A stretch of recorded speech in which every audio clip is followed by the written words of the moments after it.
Il va y avoir une séance d'autographe que je vais faire à la fin de la présentation, fait que vous êtes invités. Alors, j'ai pas reçu de présentation officielle de nos panélistes d'aujourd'hui. Alors, je vais leur demander de se présenter eux-mêmes. Et voilà, fait qu'on va commencer tout de suite le panel sans plus attendre. Merci beaucoup.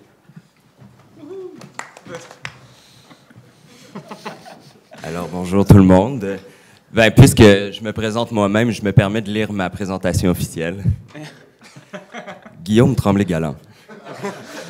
Intervenant chez Réseau, un organisme promouvant la santé et le mieux-être des hommes gays et bisexuels, cis et trans, Guillaume Tremblay-Galland est à la charge du projet Vrai 2.0, violence dans les relations amoureuses et intimes entre hommes, une initiative qui vise la sensibilisation des intervenants de première ligne, intervenants et intervenantes de première ligne, aux violences conjugales vécues dans les relations homosexuelles, de même qu'à accompagner les hommes aux prises avec ces types de violences.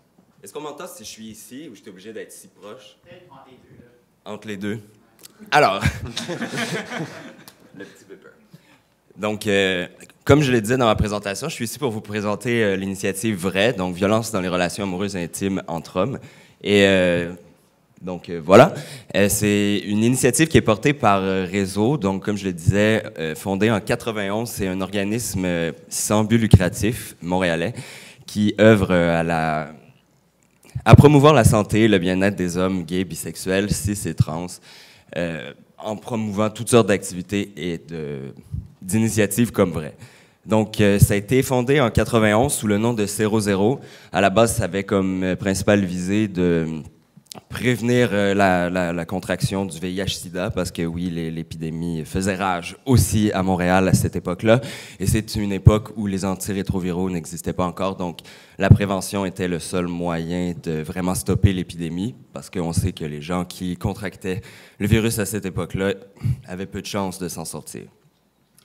En 1994, c'est devenu un organisme à part entière, et en 2010, vu qu'on a réalisé qu'on avait d'autres besoins dans la communauté gay, bisexuelle, trans. Donc, c'est devenu Réseau.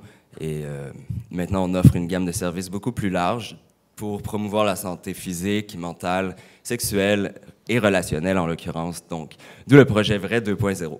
Ben, à la base, c'était Vrai, et là, c'est 2.0. Donc, qu'est-ce que c'est Vrai 2.0? Premièrement, c'est une table de concertation. Donc, on réunit des expertises de tout horizon, donc des gens clés de l'institutionnel, du communautaire, des gens de l'université, pour essayer de rassembler le plus d'expertise possible afin d'offrir des services qui sont adaptés à la clientèle qu'on veut servir. Donc, évidemment, Vrai est né du constat que dans les 30 dernières années, en violence conjugale au Québec, en tout cas, le problème de violence conjugale est passé de la sphère privée à un problème de santé publique.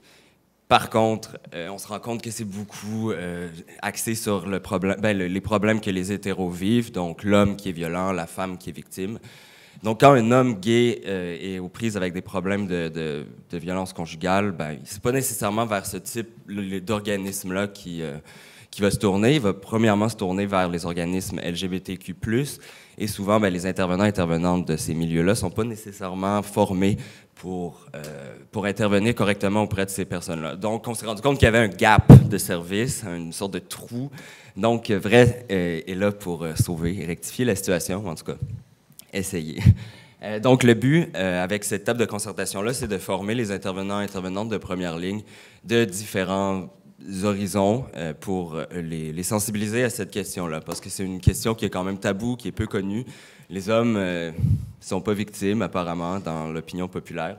Donc, que ce soit les postes de police qu'on essaie de former, les gens dans les centres communautaires LGBTQ+, à Montréal, il y en a peu qui sont formés en violence conjugale. On a le Centre de solidarité lesbienne qui œuvre en violence conjugale, mais pour les hommes, il n'y a rien qui existe, sauf Vrai, maintenant. Du côté de la violence conjugale, mais c'est surtout de faire prendre conscience qu'il y a des spécificités inhérentes à la réalité des hommes gays, bisexuels. Quand je dis homme gay, bisexuel, c'est vraiment toute personne qui s'identifie comme homme et qui a des relations sexuelles avec autre personne qui s'identifie comme homme. Juste pour juste m'assurer que je suis inclusif. Évidemment, ensuite, cette formation-là a déjà commencé à être donnée dans la première version de Vrai. Maintenant aussi, je suis en train de développer une série d'ateliers de soutien et d'accompagnement pour les victimes de violences sexuelles, donc dans le but de surtout briser l'isolement et de créer un tissu social, parce qu'on sait que l'isolement est un facteur qui est causé par la violence conjugale et qui encourage la violence conjugale à se perpétuer. Donc, en parlant, en faisant en sorte que ça soit moins tabou, ben on brise déjà le cycle qui est assez vicieux. Et aussi, on est en train de développer une campagne de sensibilisation qui s'adresse, elle, tout particulièrement à la communauté à l'intérieur. On essaie de souligner le problème qui vient de l'homophobie intériorisée. Donc, l'homophobie intériorisée étant l'intégration de la croyance fondamentale que l'hétérosexualité et l'identité de genre basée sur la binarité, c'est ce qui est normal et c'est ce qui est bien. Et en tant qu'homosexuel, en tout cas, moi, j'ai pas d'amis homosexuels qui m'ont jamais démontré qu'ils vivaient de l'homophobie intériorisée. Et ce type de violence personnelle qu'on s'inflige à nous-mêmes, ben, ça nous amène souvent à créer de la violence sous différentes formes. Donc, on essaie de s'attaquer au problème à la source, en tout cas, à une des sources du problème. La première version de Vrai, on a donné 21 formations déjà à travers 14 organismes au Québec. À la base, on voulait former une cinquantaine d'intervenants-intervenantes, puis finalement, ben, on en a presque atteint le 500, donc 480 intervenants-intervenantes bénévoles qui ont été formés dans la première partie de Vrai. Je voudrais bien dire merci, mais ça ne serait pas en mon nom, donc ben, merci de la part des personnes qui l'ont fait, mes prédécesseurs, ma prédécesseur, je ne sais pas comment accorder ça au féminin, là, prédécesseur. Et 2 capsules vidéo aussi ont été réalisées pour sensibiliser. Vous pouvez les trouver sur YouTube, VRAIH. Vous allez voir, c'est ma face sur une d'elles, fait que vous allez me reconnaître. Et évidemment, le but, c'était aussi de maintenir le partenariat avec nos partenaires qu'on a créés pour d'autres projets semblables, dont Vrai 2.0. Ça tombe bien. Donc, les objectifs de la formation, parce que c'est surtout de ça que je vais vous parler aujourd'hui, c'est premièrement prendre conscience des mythes qui sont associés à la violence, quand on pense à la violence conjugale entre 2 hommes, parce que, en fait, ces mythes-là font en sorte que ça invisibilise la réalité. Puis si on n'en est pas conscient, ben, même si on est l'intervenant ou l'intervenante la plus ouverte au monde, mais si on ne sait pas ces mythes-là, si on ne les a pas détruits, ben, on ne verra pas peut-être cette réalité-là. Également, on veut identifier les formes spécifiques que peut prendre la violence dans les couples de même sexe, surtout auprès des hommes, parce que c'est sûr qu'on n'est pas en train d'essayer de faire croire que la violence conjugale est fondamentalement différente chez les homosexuels, mais il y a quand même des spécificités qu'il faut connaître, comme par exemple les menaces de outing, que ce soit en termes d'orientation sexuelle, de statut sérologique ou même d'identité de genre. Ben, c'est quelque chose qu'une personne cisgenre ou une personne hétérosexuel ne va pas nécessairement avoir à l'idée de poser des questions pour explorer ça. On essaie de mieux comprendre aussi les défis qui sont rencontrés par ces hommes-là par rapport à leur demande d'aide. Donc, il y a beaucoup de barrières qui les empêchent de dénoncer. On sait qu'il y a peu d'hommes qui dénoncent la violence conjugale et il y a plusieurs facteurs qui expliquent ça.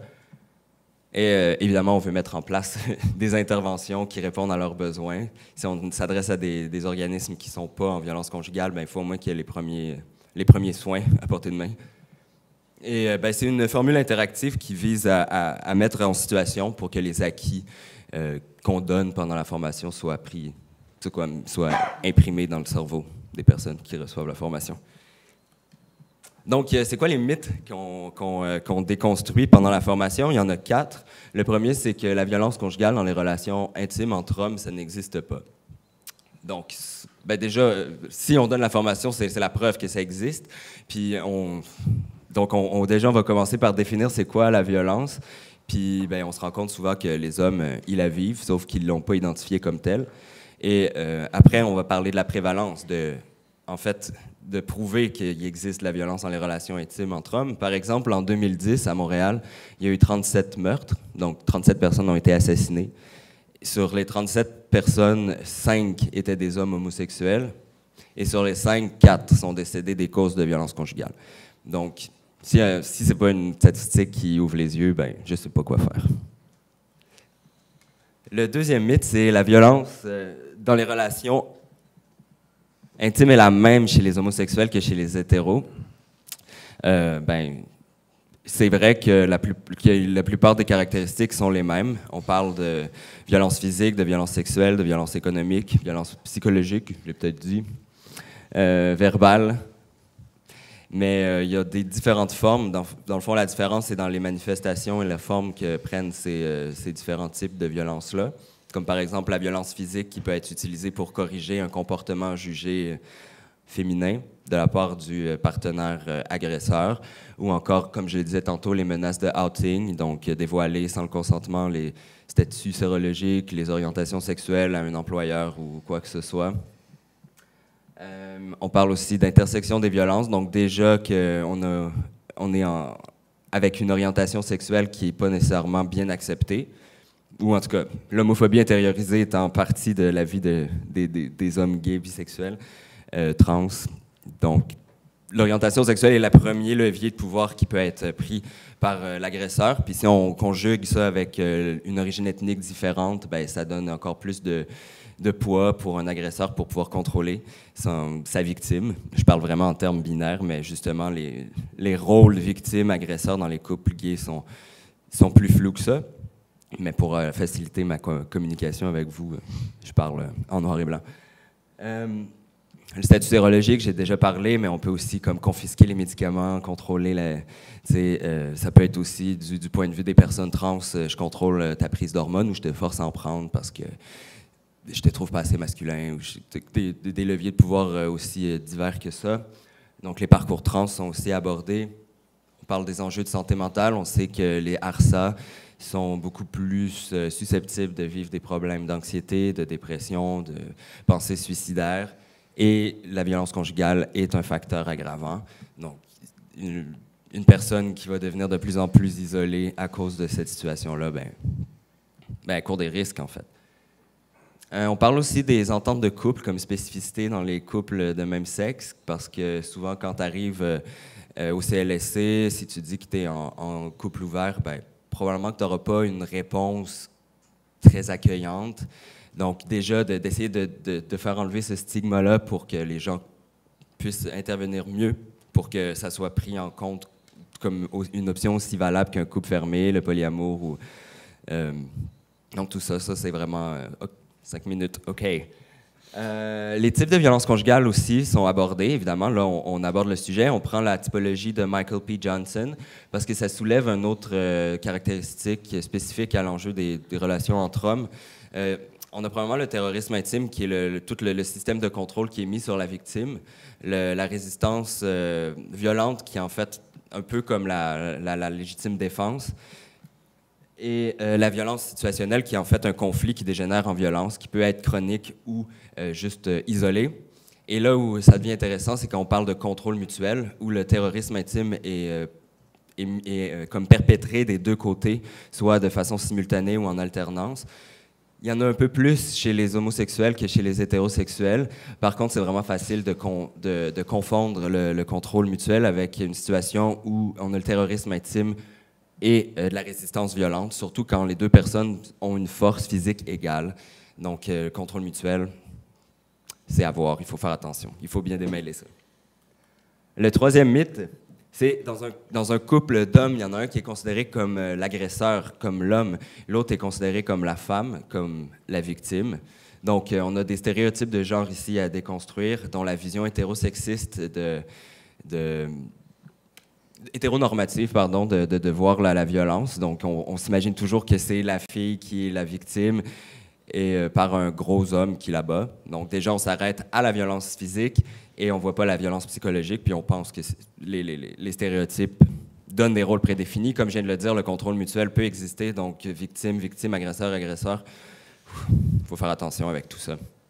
Le sexisme sociétal est aussi important à déconstruire et évidemment la masculinité hégémonique qui veut qu'un homme ne peut pas être une victime et qu'une femme doit être une victime, ne peut pas être agresseur. Donc si on se fie à une sorte d'ensemble de critères subjectifs pour définir ce qu'est la masculinité, ben on passe à côté du truc.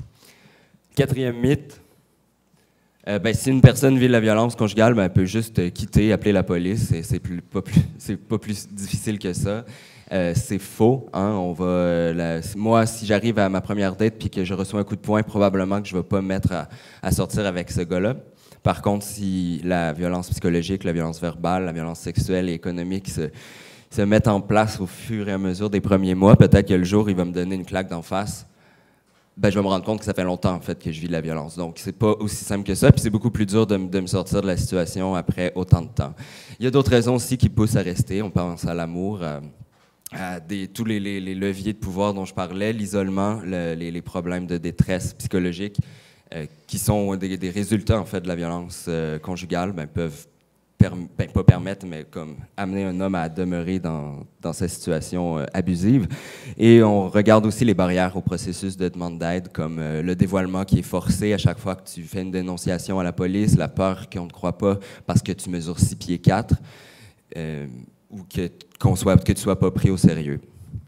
Ensuite, il faut bien intervenir pour la sécurité de la victime. Donc, on aide à créer un plan de sécurité, autant dans une situation où on décide de demeurer avec le partenaire abusif, ou en tout cas le temps qu'on demeure avec, comment on réduit ces risques de violence physique, de violence émotionnelle, quand on vit un épisode de violence, comme rester hors de la cuisine ou des places où il y a des armes à feu si on habite au sud de la frontière.